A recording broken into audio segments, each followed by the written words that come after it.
বন্ধুসকল 2020 চনটো কৰোণাই আমাৰ সমাজৰ বহু অনিষ্ট কৰিলে। কিন্তু বন্ধুসকল অতীজৰে পৰা মানৱ সমাজত বিভিন্ন বেমাৰে বিভীষিকাৰ সৃষ্টি কৰিছিল। AIDS, Ebola virus, dengue, malaria আদি বিভিন্ন ভাইৰাছৰ দ্বাৰা সৃষ্টি হোৱা বেমাৰে মানুহৰ জুৰুলা কৰিছিল।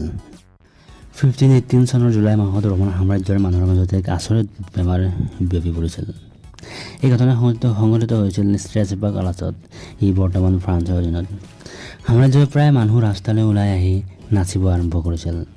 বিনা কাৰণত সকলোৱে কেৱল নাচিছিল। মতা মাইকী সকলোৱে নাচত ভাগ লৈছিল। প্ৰথমতে নাচৰ শুভাৰম্ভ কৰিছিল এগৰাকী মহিলাই, যি হঠাতে ৰাজপথলৈ ওলাই আহি নচা আৰম্ভ কৰিছিল। পাছত এই মহিলাগৰাকীক অনুসৰণ কৰি বহু লোক এই নাচত অংশ লৈছিল। এই নাচক ডান্সিং প্লেগ বুলি জনা যায়।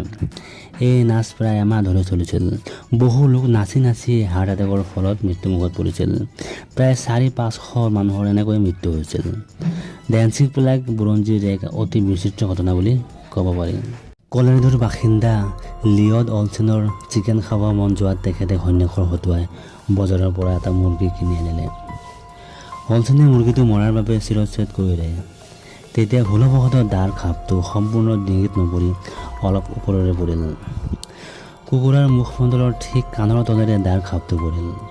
কটা মূৰলৈ মুৰ্গীটো কোঠাৰ চাৰিওফালে চটপটাই দৌৰিব ধৰিলে।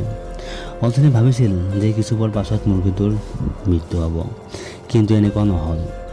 মুৰ্গীটো কিছুপৰ ধৰফৰাই এটা সময়ত কোঠাৰ টুকুৰাত থিয় দি থাকিল। এনেকৈ ৰাতি পাৰ হ'ল, তথাপিও কুকুৰাটো জীৱিত থাকিল। নেলছনে মাংস খোৱা আশা বাদ দিলে।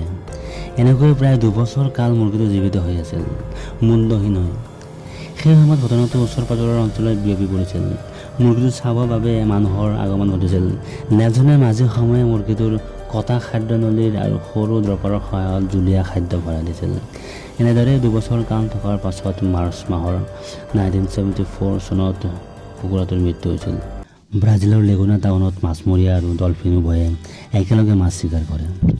ডলফিন হৈছে সমুদ্ৰৰ আটাইতকৈ বুদ্ধিয়ক প্ৰাণী। সমুদ্ৰৰ এই ঠাইৰ পানী খোলা হোৱাৰ বাবে মাছমৰীয়াই পানীত মাছৰ উমান নাপায়। এইখিনিতে কাম আহে ডলফিনৰ।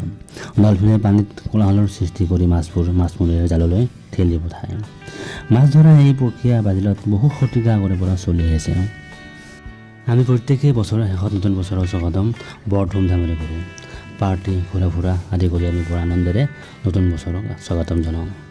কিন্তু বন্ধুসকল, এনে এটুকুৰা ঠাই আছে য'ত মানুহে নতুন বছৰৰ স্বাগতম লাট খোজাৰে কৰে। তেওঁলোকে বছৰৰ শেষত মাৰামাৰি কৰি নতুন বছৰক আদৰণি জনায়। হয়, পেৰুৰ চেণ্ট টমাছ টাউনৰ মাজত এক আচৰিত আৰু বিচিত্ৰ প্ৰথা প্ৰচলিত হৈ আহিছে।